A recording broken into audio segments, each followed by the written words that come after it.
Estás escuchando Que no nos determinen, un podcast de Uni4Equity. Sabemos que la velocidad, el anonimato, la ausencia de límites o la asincronía son algunas de las características que hacen de Internet un entorno propicio para el desarrollo de conductas delictivas. Y en su relación con la violencia contra las mujeres se produce la violencia de género digital o ciberviolencia. Y esta puede manifestarse de diferentes formas, desde el envío de amenazas o insultos en la red, pasando por las publicaciones de comentarios sexistas y machistas, hasta la difusión de imágenes íntimas sin ningún tipo de consentimiento. Manifestaciones que ocurren 24/7, porque como venimos comentando, los límites de Internet son muy difusos y nunca cierra por vacaciones. Por ello, la víctima tiene que afrontar la ausencia de lugares seguros, así como la indefensión que surge por la pérdida de control de algunas situaciones. Un tema con el que sin duda se nos ponen los pelos de punta y al que teníamos que hacerle hueco en esta primera temporada del podcast, Que no nos determinen, y que, por cierto, hoy, muy a nuestro pesar, llega a su fin. Ya te está dando penita, te estás poniendo nostálgica. ¿Cómo no puede ser de otra forma? Bueno, pues venga, que solo es el principio, que tenemos un programa por delante, así que vamos a escuchar los datos que nuestra compañera Ariadna nos ha preparado para meternos de lleno en el tema. Venga. Más conciencia. Unos cuantos apuntes para tener más conciencia sobre el tema de hoy. A lo largo de este podcast hemos hablado bastante sobre la violencia de género. Pero, ¿sabes lo que es la violencia de género digital? Esta engloba todo acto de violencia por razón de género cometido en parte o en su totalidad con el uso de las TIC como los teléfonos, Internet, redes sociales, correo electrónico o servicios de geolocalización. La violencia de género digital puede manifestarse de diversas maneras, algunas de las cuales pueden pasar desapercibidas o ser minimizadas y normalizadas. Unos ejemplos son el acoso en redes sociales, como comentarios sexistas o denigrantes dirigidos a una persona por su género, la difusión de imágenes íntimas sin consentimiento, conocido como revenge porn, la suplantación de identidad para acosar o difamar a alguien, o la exclusión y marginación de personas en comunidades virtuales basadas en estereotipos de género. Estas conductas tienen como finalidad humillar, chantajear, acosar, así como ejercer dominio, control o intromisión en la privacidad de la persona afectada. Identificar y etiquetar estos comportamientos como violencia de género digital es esencial para sensibilizar sobre su gravedad y tomar medidas para prevenir y abordar este problema. ¿Qué nos dicen los datos? En nuestro país, el primer problema al que nos enfrentamos a la hora de analizar la incidencia de la violencia de género digital es la escasez de estadísticas. La macroencuesta de violencia contra la mujer de 2019 en España muestra que el 7,4% de las chicas de 16 o más años ha recibido alguna vez insinuaciones inapropiadas, intimidatorias u ofensivas a través de las redes sociales. Las consecuencias derivadas de sufrir este tipo de violencia son diversas, como ataques de pánico, ansiedad o estrés. Además, también tiene consecuencias en la autoestima, pudiendo causar pérdida de autoconfianza y afectando a las relaciones con el entorno. Aunque ya existe legislación en España y en la Unión Europea que recoge este tipo de violencia como una tipología dentro de las leyes de violencia de género, se hace necesario que incluyan mecanismos extremadamente ágiles de prevención, denuncia y acción.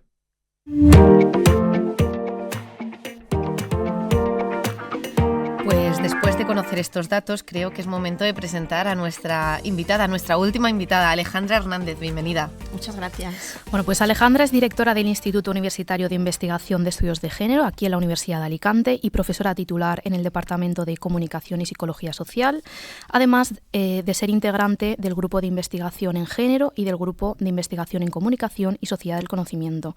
Muy bienvenida, qué placer tenerte hoy aquí y hablar de este tema. El placer es mío, muchísimas gracias por contar conmigo y para poder compartir algunos resultados.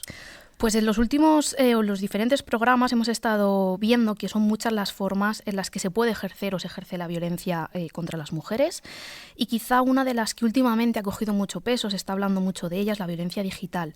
¿Cómo podemos, Alejandra, definir esta violencia online?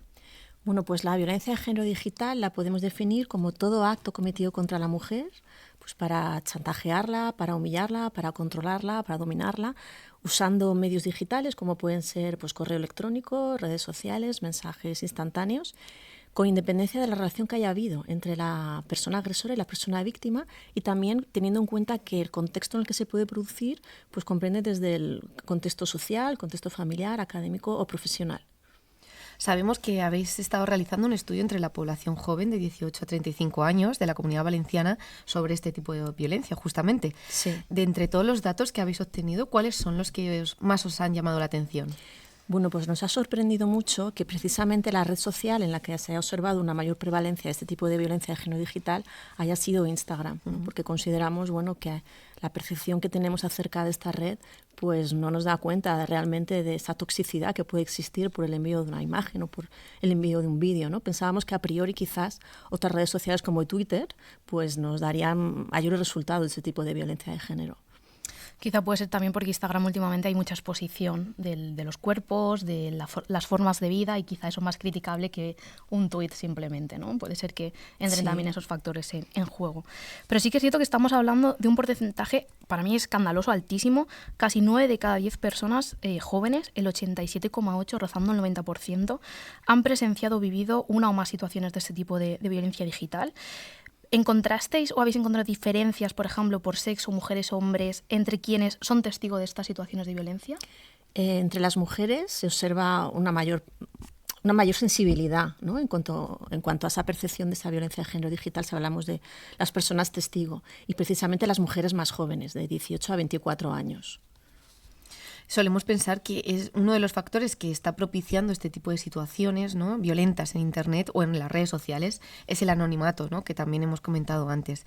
Pero ¿podemos encontrarnos violencia digital en entornos o círculos más cercanos de amistades, compañeros de trabajo, no sé?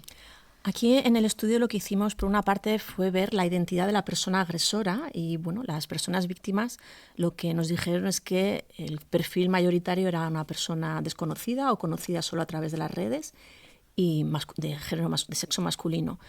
Con relación a los entornos en los que se produce esta violencia, pues conocen casos en su círculo de amigos o en el contexto familiar. Por tanto, es algo que está más cerca de lo que consideramos, ¿no? También porque muchas veces no se define o no se tiene conciencia de que esos comportamientos intimidatorios que vemos, por ejemplo, en redes sociales, realmente responden a ese concepto de violencia de género digital. Sí, porque estábamos hablando de los testigos, pero entiendo entonces que el porcentaje mayoritario de personas que sufren esta violencia son todas mujeres. Sí que hay diferencias a lo mejor en testigos, pero en el caso de víctima... En el caso de las víctimas solamente nos centramos en mujeres. Es decir, aquí lo que hicimos fue tener en cuenta que hay dos perfiles, personas testigo y personas víctimas. Entre las personas testigo podíamos tener hombres o mujeres, pero entre las personas víctimas solamente mujeres, porque en el propio concepto de la violencia de género digital hablamos de todo acto cometido contra la mujer, ¿no? Entonces nos ceñimos en personas víctimas a personas de sexo femenino.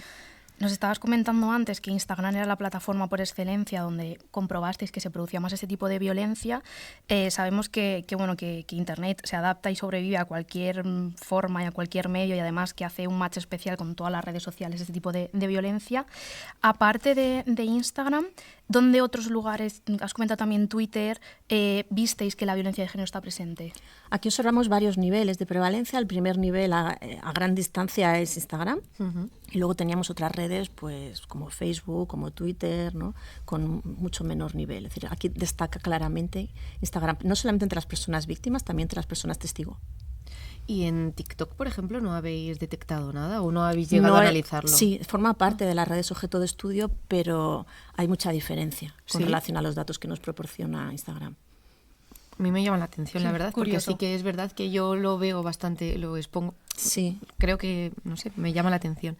Y en este sentido también estabas comentando que, bueno, existen esas diferencias entre víctimas y testigos, pero ¿qué nos puedes contar de la identidad de las personas que ejercen esa violencia? ¿Habéis podido detectar un perfil concreto? Personas de sexo masculino y anónimas, es decir, las conocemos online o no las conocemos, aunque tampoco hemos de perder de vista el peso que también tienen en estos resultados pues antiguas parejas o compañeros, ¿no?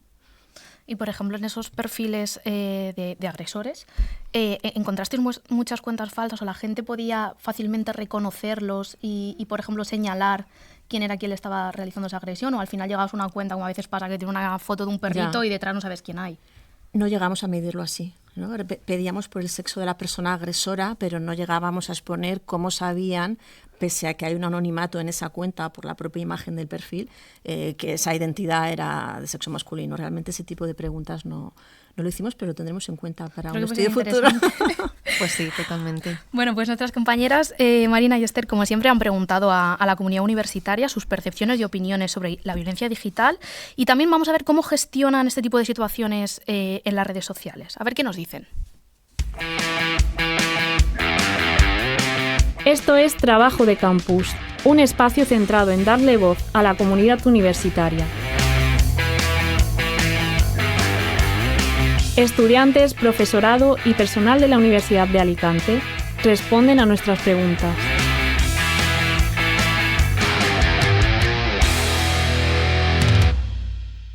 ¿Qué es para vosotros la violencia de género digital online?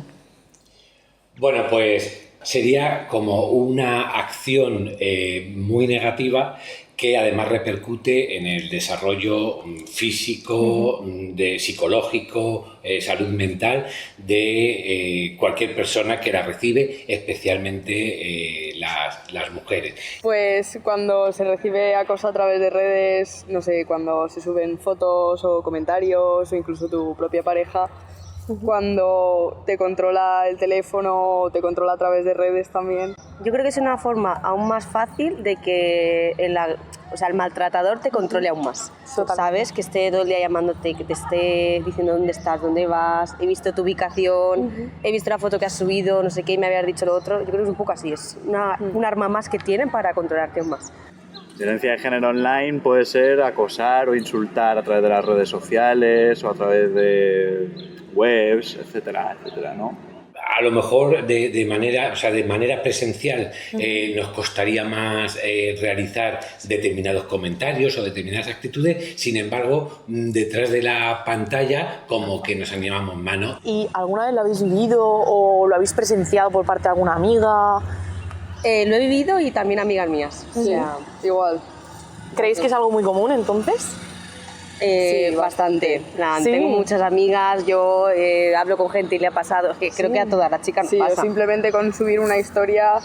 Bueno, y ahora se ha puesto mucho de moda en TikTok el típico vídeo de hay muchos peces en el mar, los peces, y los peces es nena, qué guapa sales en esta historia, cosas así, o sea, y hay tantos vídeos de ese estilo que es un claro ejemplo, totalmente. Reflejan claramente cuál es el mercado, ¿no? Sí, exacto. Tal cual. Sí. ¿Algún amigo o amiga directo no, pero conocido sí? Sí, la mayoría sé que lo denunció, pero luego hubo otras, a ver, la mayoría por decirte lo que yo creo, pero a lo mejor sí que es verdad que no denunciaron todas. Sí que hubo muchas que se quedaron calladas o pasaron del tema, que suele ser bastante habitual. Pasa una cosa muy curiosa y es que como que es un legado, es decir, lo heredamos, ¿no? Es decir, por ejemplo, por poner ejemplos, las generaciones jóvenes de hoy en día pues siguen utilizando términos también en redes como zorra, aquella chica que le puede gustar más de un chico o que ha cortado con alguien y sale con otra persona. Es decir, que seguimos imitando cosas del pasado, ¿no? No sé, coger la imagen de una compañera, ¿de acuerdo? Y tunearla, ¿no? Entonces, estás utilizando la imagen de esa compañera, pero, por ejemplo, con un cuerpo desnudo. ¿Y cómo os habéis sentido cuando lo habéis vivido? ¿Habéis hecho algo? ¿O lo habéis denunciado? ¿Habéis hablado con vuestros familiares? ¿Qué habéis hecho? ¿O lo habéis pasado por alto? A ver, yo normalmente, si es algo ya que me asusta más, directamente lo bloqueo y reporto el comentario o el mensaje, sobre todo por Instagram. Sí que he tenido casos de alguna amiga que ha llegado a un punto un poco más grave y de tener que hablar con padres, plantearnos llevar a la psicóloga a mi amiga, cosas así, sí. Pero si son cosas así más tal, yo creo que las dejamos pasar, que no está bien, pero al final es que no puedes. Sí que creo que se están dando pasos importantes en la educación en este tipo de valores. Y por lo tanto, las personas vulnerables u objeto de estas posibles violencias machistas o violencias de género, ¿de acuerdo? Yo creo que cada vez están ya más formadas en detectar, al menos, no solamente en prevenir, que es súper importante, sino en detectar, oye, perdona, eso que me acabas de decir no es una broma. Y por lo tanto, lo que ponen en conocimiento, pues no sé, del jefe de estudios si es el instituto, o de mi superior si es en el trabajo, etcétera, ¿no? De ahí estos planes de igualdad tan importantes para el desarrollo psicológico, físico, social, laboral y el crecimiento personal de cada uno y de cada una. Totalmente. Vuestra respuesta ha sido una pasada. Pues muchísimas gracias, de verdad.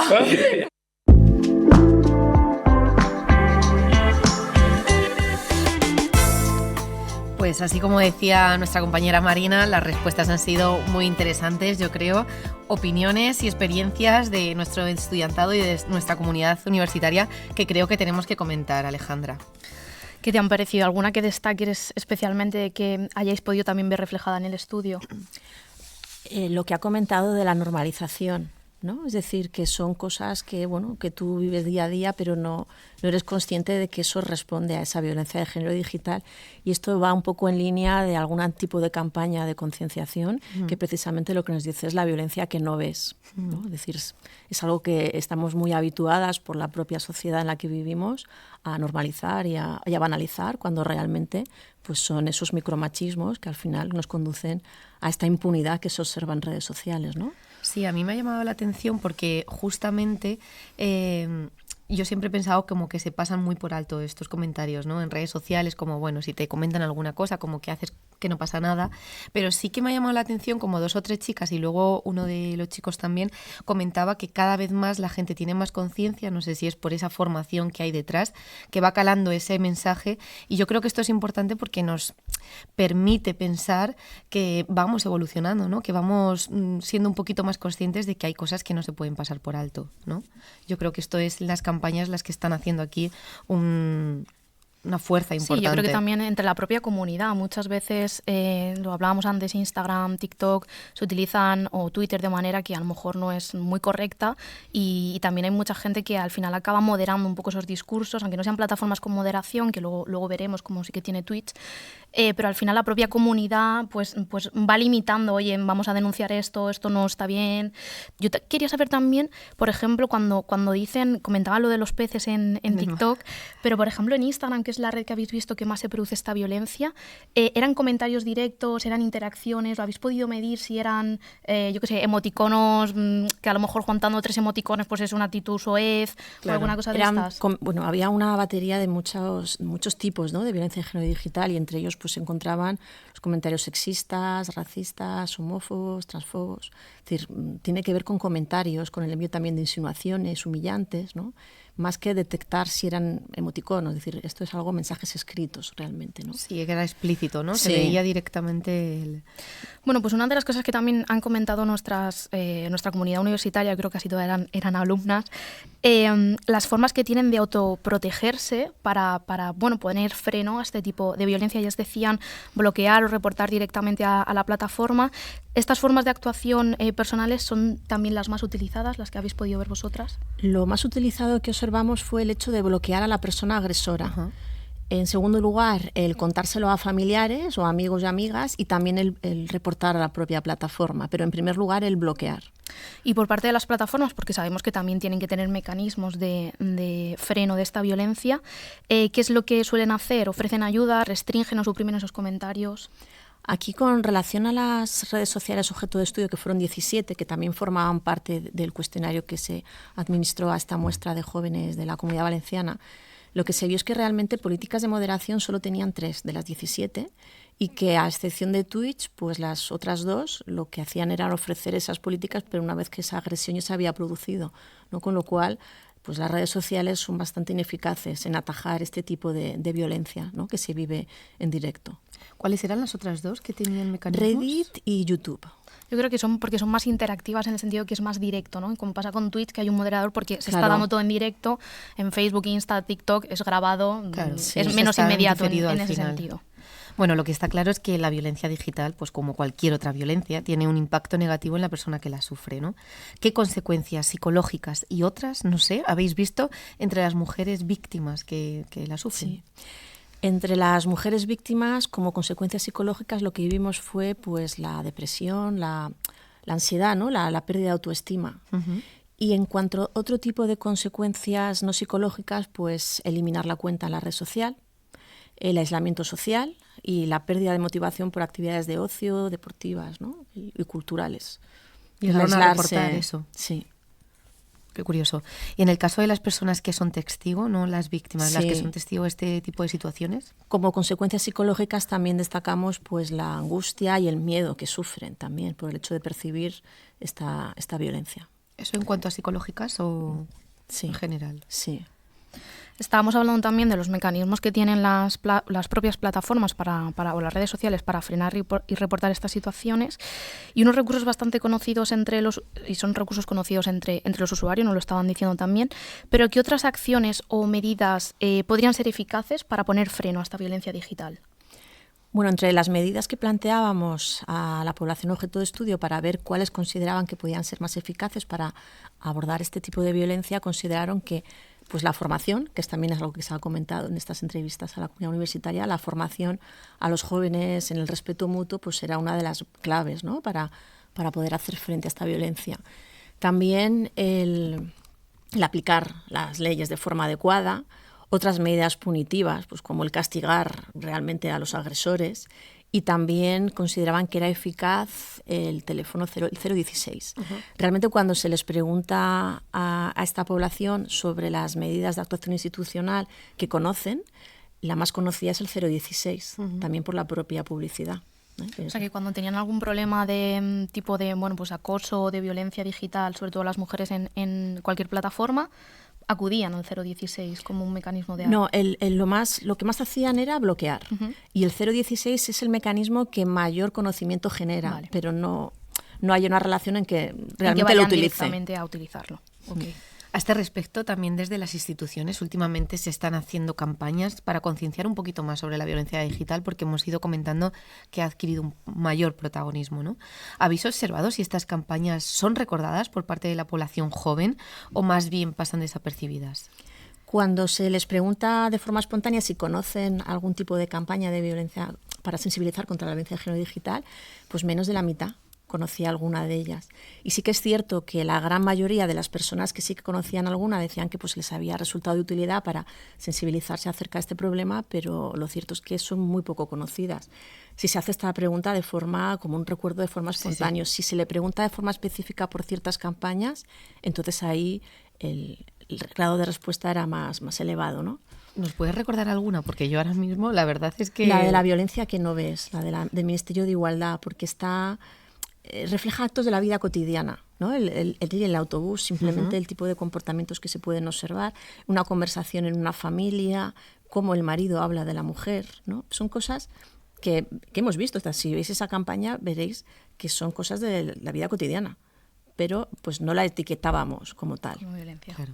Pues la pondremos también en redes sociales, sí, para que todo el mundo la pueda ver. También es cierto que muchas veces la utilización de influencers, ya que estamos hablando de redes sociales, que salgan diciendo claramente contra el ciberbullying o contra la violencia digital también es importante. Yo no recuerdo exactamente, pero no sé si era Arcano o Ibai que tenía también algún tipo de comentarios estos, y seguramente recuerden más eso que a lo mejor la propia campaña del Ministerio. Sí. No, de hecho, les preguntábamos por cuáles serían las claves para realizar una buena campaña de sensibilización, y uno de los elementos que señalaron era precisamente el que aparecen testimonios reales o que también vienen acompañados por influencers. Pero también hay que tener en cuenta la franja de edad a la que nos estamos centrando. Claro.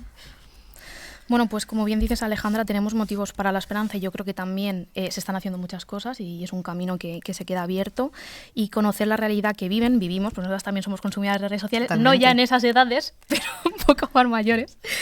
es clave para que podamos ir aportando soluciones que nos ayuden a erradicar la violencia contra las mujeres.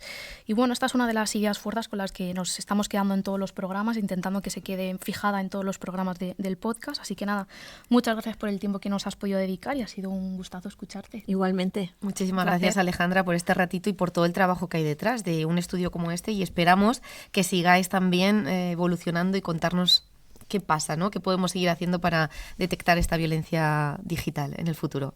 Muchísimas gracias. A vosotras. ¿Sabías que el acoso sexual en la universidad también puede darse en las redes sociales?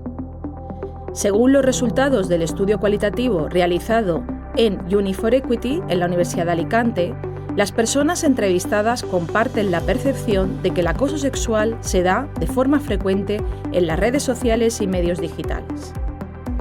La sensación de impunidad puede propiciar que se den este tipo de situaciones con más frecuencia en estos medios que otros como el aula o espacios físicos de la universidad. Por otra parte, en la encuesta de Uni4Equity a la comunidad universitaria se registró que un 40% de las personas entrevistadas se han visto expuestas a algún tipo de comportamiento asociado al acoso sexual y por sexo. Un tercio de estos casos se dieron en redes sociales y medios digitales. Aunque son una minoría, llama la atención que un 20% de estos casos de comportamientos asociados al acoso sexual se dan en los medios online institucionales de la universidad. El ciberacoso, especialmente en medios no institucionales, pero también propios de la universidad, es un problema de relevancia que la comunidad universitaria reclama su abordaje. Forma parte de las tipologías de acoso integradas en el protocolo de acoso sexual por sexo y otras formas de violencia machista de la Universidad de Alicante. Si quieres saber más sobre el protocolo y otros recursos relacionados con el acoso sexual digital, puedes acceder a la sección UActiva contra la violencia machista de la web de la Unidad de Igualdad.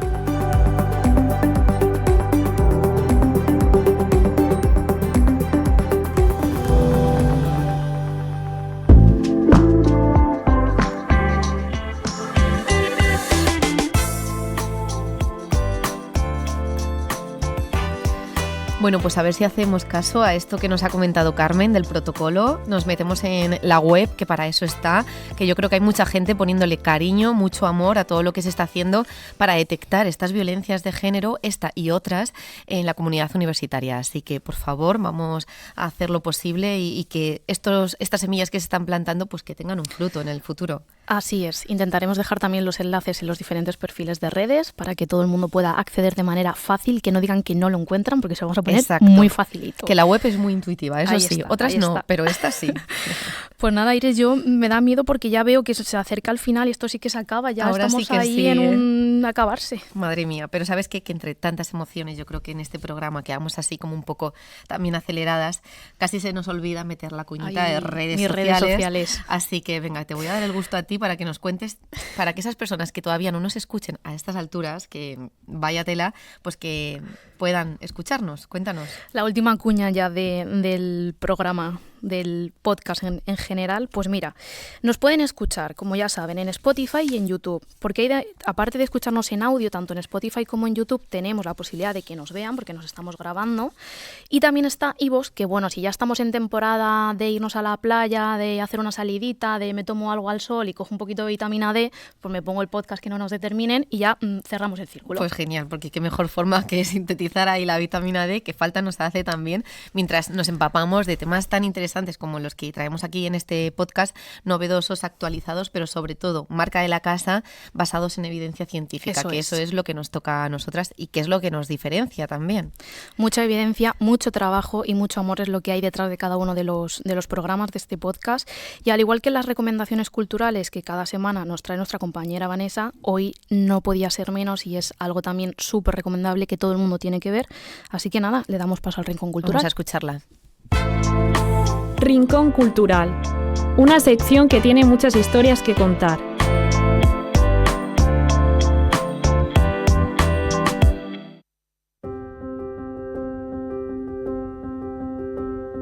La serie de hoy se titula Intimidad y nos cuenta la historia de nuestra protagonista, de Malen, que es candidata a alcaldesa de su ciudad y que sufre la filtración de un vídeo íntimo, trastocando su vida entera. ¿No te has enterado? Llevo toda la tarde entrenando. Hay un vídeo que está por todas partes. Me grabaron estando con un hombre en una playa. ¿Estando? Acostándome con él. Veréis que refleja muy bien cómo se da la violencia digital, de la que tanto hemos hablado en el día de hoy, y las consecuencias que tiene, sobre todo para las mujeres. Esta serie está inspirada en varios casos reales, como el de Olvido Hormigos en 2012, que entonces era concejala del pueblo toledano Los Llévenes, y que fue víctima de lo que se conoce ahora como revenge porn, o pornovenganza por parte de una expareja. ¿Usted tiene claro desde el primer momento quién difunde su vídeo íntimo? Yo sé a quién envié el vídeo, yo sé quién tenía el vídeo, por más vueltas que le doy, no puede ser otra persona. Es que no me creo, porque es que no lo ha hecho, no le han robado el móvil, en ningún momento lo ha denunciado, y si el vídeo solo lo tiene él, por mucho que él diga que no ha sido... El caso se archivó porque en aquel entonces la ley entendía que para que existiera delito, la grabación tenía que haber sido robada u obtenida de forma ilícita, y fue ella quien la compartió en aquel momento. Sin embargo, este caso supuso un antes y un después. En 2015 se modificó el Código Penal y se incluyó como delito la sola difusión no autorizada de imágenes íntimas, aun cuando se obtuvieran en primer lugar con el consentimiento de la persona. Olvido, ¿usted es consciente de que ha propiciado la reforma número 26 del Código Penal? Yo no sé si es por mi caso, si lo es, yo he sufrido muchísimo por toda la repercusión. Porque si se hubiera quedado solo en el pueblo, para mí hubiera sido muchísimo mejor. Pero que si ha sido así y hemos sacado algo bueno de esto, pues me alegro muchísimo. Las consecuencias de estos hechos a nivel psicológico son devastadoras, como pudimos ver con el caso de Ibeco, donde una trabajadora, Verónica, también fue víctima de esta violencia digital. Un vídeo íntimo fue difundido en su empresa y terminó quitándose la vida. Pese a que se abrió la investigación, finalmente no hubo ninguna persona condenada. Se trata de una serie que recoge todo el sufrimiento de la víctima y la condena de la sociedad a la mujer. Vale. ¿Qué hago? ¿Debo denunciar? Sé que es lo justo, lo ejemplar. Pero yo solo quiero seguir adelante y no dejar que me destrocen la vida. Haberlo pensado antes. Yo no he grabado ese vídeo, Aita. Pero se lo pusiste en bandeja. No sé si hay diferencia. Sin duda, estos casos nos ayudan a ser más conscientes de las consecuencias que tiene dar solo un clic y de la responsabilidad que tenemos como sociedad para combatir este tipo de violencia.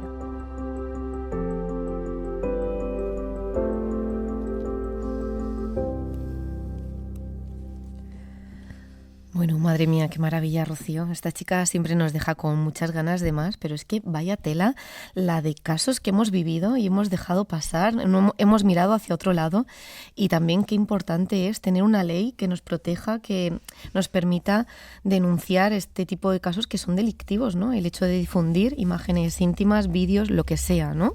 Lo veíamos en su momento también con el documental de No estar sola, con el caso de La Manada, de cómo después de que una mujer sea agredida, sea víctima, entonces es cuando se ponen los mecanismos legales apropiados para empezar a cambiar las cosas, efectivamente. No lo hemos comentado con Alejandra, pero bueno, está el tema del sexting, de ese intercambio no consentido de imágenes íntimas, normalmente de mujeres, la mayoría de veces.